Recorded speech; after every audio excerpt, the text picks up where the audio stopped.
Hi, and welcome back to Your School is Effing You, a podcast about all of the ways that the modern institution of education is failing students, teachers, and democracy. I'm Timothy Budd, your host, and I'm a teacher of philosophy and humanities in Montreal, Quebec, in Canada.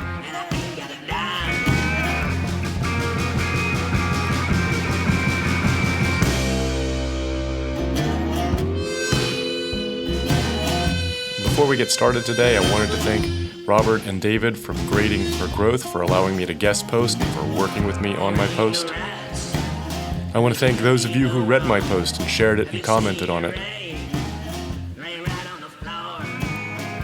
And thank you also to those of you who listened to episode 1. I'm excited to be talking to you again today.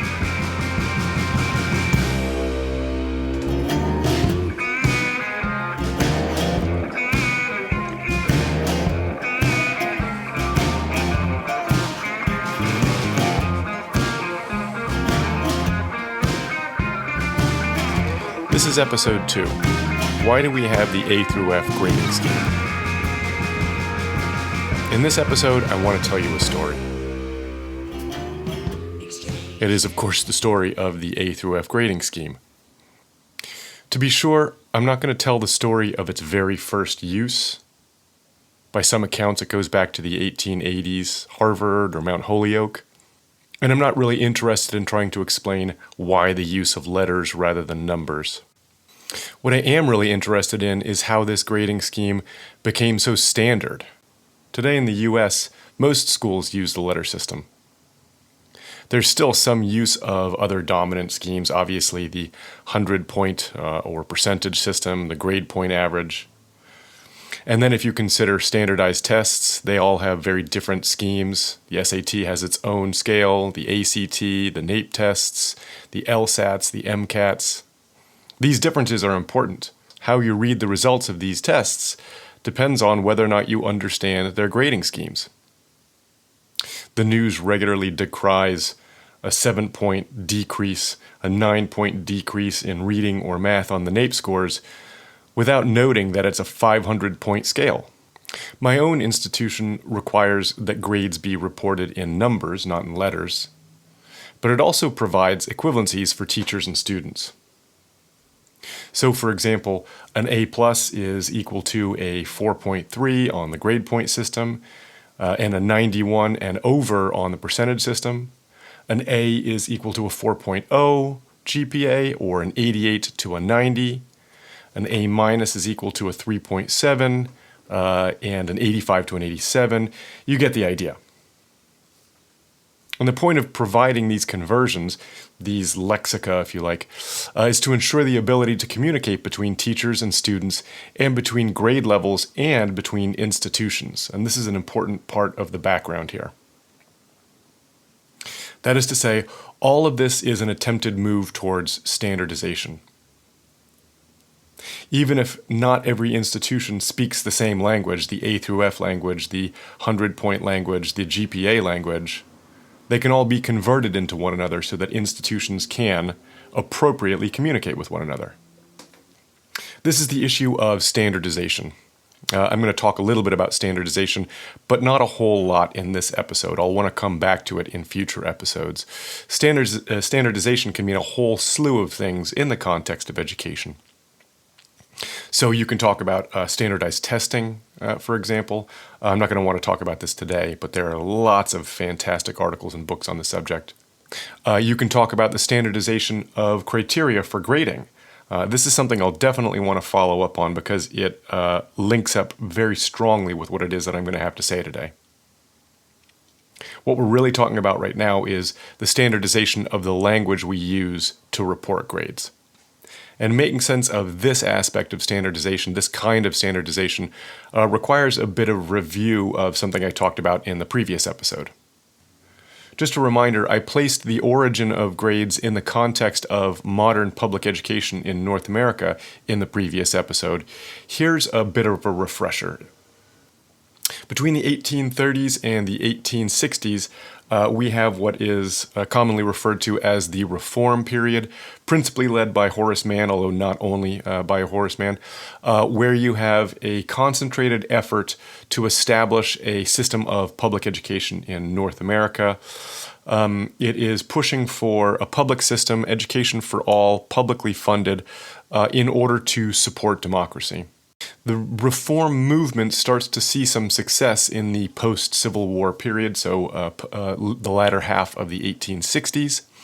And what I mean by success, once again, is we start to see the creation of ministries of education in various states, especially Massachusetts, where Horace Mann is. We see states explicitly setting aside funds for education. And most importantly, for our purposes, we see increased enrollments in primary and secondary institutions. These increased enrollments necessitates the dividing up of these old schoolhouses into grade levels. The establishment of grade levels, of course, requires the introduction of procedures for determining matriculation. This is a simplification of the story, of course, but it is central to the story. So in other words, with the invention of grades, or grade levels, you need grades. But there are two other historical developments that contribute to the need for standardized language in which to express educational success. The first is mobility. The success of public education coincides with the increased mobility of Americans moving from the country to the city or from the city to the city. A lot of this, of course, is linked with industrialization. And second of all, and this is slightly later but still linked, in the first decades of the 20th century, we find a complementary increase in enrollments in post-secondary institutions. Now, at first, universities are handling their own admissions through entrance exams, for example, through entrance interviews. But as enrollments increase, this becomes increasingly unmanageable. And so secondary schools are accredited in order to streamline the process for the universities. The universities and secondary schools are now working hand in hand to determine who is eligible to continue past secondary. This, once again, requires a standardized language. The secondary schools need to be able to communicate in a standardized language to the universities. The story of the rise of the A through F grading scheme, then, is closely linked to this last stage, namely to the rise of the universities and the accreditation of the secondary schools. At the same time that the universities are beginning to rely on secondary schools for matriculation, we see an increase in research into the reliability of grading at the secondary level. The earliest study that I'm aware of is by Edgeworth in 1888, but the results of Edgeworth's research is repeated over and over and over again for the next 20, 30 years and continues to be repeated. But for the purposes of this episode, I'm going to concentrate on a series of studies published by Starch and Eliot in 1912 and 1913. The reason I want to concentrate on Starch and Eliot is in part because they run a series of studies that are all related to one another, and then publish some follow-up findings and suggestions. They start by looking at reliability and variation in high school English, and then move on to high school history, and then interestingly move on to high school math, before Starch on his own publishes a paper with his own suggestions. And so the reason to use their work, it's not the only work during this time period, the reason to use their work is because it's largely comprehensive. So here's the procedure that Starch and Eliot follow. They take one student exam from each of these three disciplines, and they give that same exam to 200 different teachers, and they compare the grades attributed by each teacher. The idea is you plot out the marks given by all of these teachers to see if there are any patterns. Now, the most important conclusion to start with is that in each of these disciplines, they find a range of 40 points. In fact, the range for the history exam was almost 50 points, the lowest mark being 43, the highest 92. These results are shocking. They were shocking to Starch and Elliott. I think they're still shocking today. I think they shouldn't have been shocking in the early decades of the 1900s because Edgeworth found the same results 20 years earlier. And they shouldn't be shocking today because this research has been repeated over and over again. Starch and Elliott were certainly aware of the devastating implications. To give you a sense of this, I want to read a couple of quotes from the first 3 articles in no particular order. The promotion or retardation of a pupil depends to a considerable extent upon the subjective estimate of his teacher. Such wide variations certainly impeach the reliability of the marks. Marks are far less precise than the majority of teachers and pupils believe. A little analysis, however, will show the absurdity of assuming greater precision in evaluating a mathematical paper than in evaluating a language or any other kind of paper. Contrary to current belief, grades in mathematics are as unreliable as grades in language or in history. How unreliable?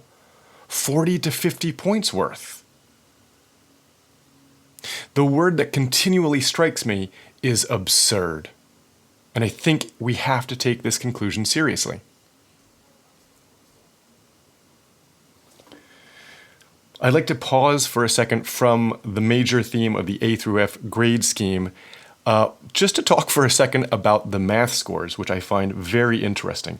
Of course, most people are going to assume that math scores are going to be more consistent. You're going to find less variation, more reliability. I think that assumption is reasonable, even if it turns out to be false. The assumption is based on the idea that the answers to a math problem are objective. They're binary. There's a right answer, and everything else is wrong. So then the question is, how could we find such a massive discrepancy even in math? Now, I'm not sure what the answer is. I'm not going to try and propose an answer. But I have read some interesting suggestions, and one of my favorites so far is this. There's a stereotype about teachers, even among teachers, that says that the sign of a good teacher, in the sense of an effective teacher, is being a strict marker. I have in my own time known teachers who were very proud of being difficult markers, difficult graders. This is a sign of being a good teacher, being an effective teacher. But since math tests can be marked against an objective answer sheet, teachers who want to appear strict find ways to deduct points by insisting that students show their work, that the work that they provide matches what the teacher would have done, that sort of thing. I wouldn't blame a teacher who did this. This is what we've been taught by the system that relies so heavily on grading and testing. To be effective, to be considered a good teacher, you need to be a strict grader. In any case, what Starch and Elliott are really interested in here is not the range, but the standard deviation, which initially they found to be around 7 points. This, of course, is significant. It means the difference between a 90 and an 83, for example, or a 97 and a 90. And teachers and adults might think of these differences as being somewhat negligible, the difference between a 90 and an 83, but we all know that students do not find this negligible. So what's the solution? The solution suggested by Starch and Elliott, and by virtually every researcher after, was to move to an A through F scale. So now the question is, why is this a solution? That's the million-dollar question. In his final article, Starch finds a way to reduce the standard deviation to 5 rather than 7. This allows him to argue that there's no need for more precision than a scale that runs from 100 to 95 to 90 to 85 to 80 to 75 to 70 to 65 and then to failure. In other words, we can't be precise enough to give a 97, so stop using that number. What that means is you only need a scale with 9 or 10 points. And so what he proposes is A plus, A minus, B plus, B minus, C plus, C minus, D plus, D minus, and F. There's no need for A, B, C, or D because we cannot be that precise. So what we're doing is moving from the 100-point scale to the A through F scale in order to avoid the illusion of precision. Hopefully it's clear to you what's happening here, but I want to try and draw this out a little bit. There are two possible conclusions to draw here. One is the purpose of moving from the 100-point scale to the A through F scale is to hide our dirty little secret, which is that grades are unreliable. The second possible conclusion is to say that the move from the 100-point scale to the A through F scale is fairer because the scale is less sensitive. But I think these are just two different ways of telling the exact same story. If, on the other hand, you prefer conclusion 2, then if we remember that variation in terms of range is upwards of 40 points, why don't we adopt the least sensitive scale of all, pass-fail? Hopefully some of you are thinking there might be an even less sensitive scale.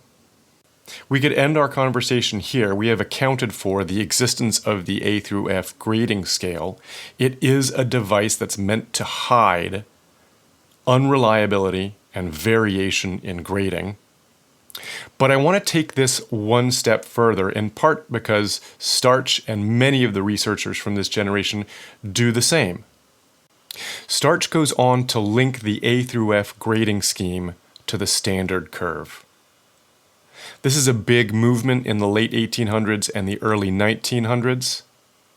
Researchers are attempting to make grading in education a science rather than an art. And they believe that the way to do this is by making grades conform to the standard curve. This is exactly what Starch does in the final paper. Starch begins by justifying the adoption of the A through F grading scale by suggesting that it will allow us to more easily divide up our marks into a standard curve. Then he takes his A through F scale and does precisely that, divides it up into a standard curve. 3% should be A pluses, 7% should be A minuses, 16% should be B pluses, 23% B minus, 23% C plus, 16% C minus, 7% D plus, 5% D minus, 3% failure. He's not absolutely convinced by these divisions. There's some suggestion that maybe there should be fewer failures as you look at more advanced students. But the question becomes, how do we know that this is an accurate representation of student achievement at all, or progress, or understanding, or whatever it is that you think you're measuring here? I see three major problems here. I'm going to introduce them, but I'm not going to discuss them at great length because I hope to devote a whole episode to just the question of the use of the standard curve as a way of standardizing grades. First, I think it's absurd to claim that moving to the A through F grade scale will make it easier to fit marks into a curve. Starch's claim here is indefensible. The A through F marks have to be divided up in order to make a curve by way of the 100-point scale anyway. All that's happening here is that we are adding an extra layer, and I think this is important. The extra layer hides the problem. Second, the use of the curve is circular when we're talking about evaluative judgments as opposed to predictive judgments. Predictive judgments are the kinds of judgments that you make when you are talking about the average height of an adult female in North America, for example. That is to say, you start by measuring a large sample, creating a curve, and then using that curve to talk about any possible future cases. You have a sort of objective starting point as your curve. In the case of grading, you have to pick a standard curve that you are going to use as your objective measure. What's that going to be? Either you're going to make it up the way that Starch does, or you're going to take an example from a teacher you find trustworthy, which is what he does later on in the article. At the same time, he's just finished showing that teachers are unreliable when it comes to grading. So how do you justify choosing one standard curve over another? I think you can't. Third, and I think this is a result of my second point, if you use a sample curve from a teacher you trust, or from a number of teachers that you trust, then you need to remember that the curve is not a depiction of student performance, student achievement, student understanding. It's a depiction of teachers' marking habits. I hope you find this account of the A through F grading scale as shocking as I do. Some of you may think that my presentation is exaggerated. I hope I've presented a clear and convincing case, but I don't expect you to be convinced. I believe in education, and I bet you do too. But we can only make the system better if we are courageous enough to confront the glaring problems.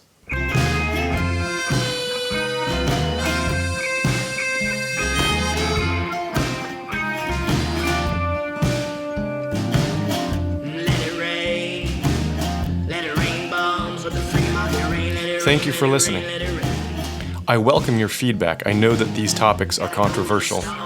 You can email me at yourschoolIseffingYou@gmail.com. If you enjoyed this episode, please share it with your teachers, with your students, with your colleagues. Intro and outro music is Don't Let It Rain by Ol Savannah.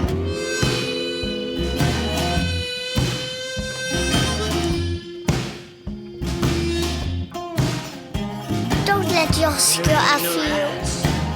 And there can't be no wrong. Have you seen it rain?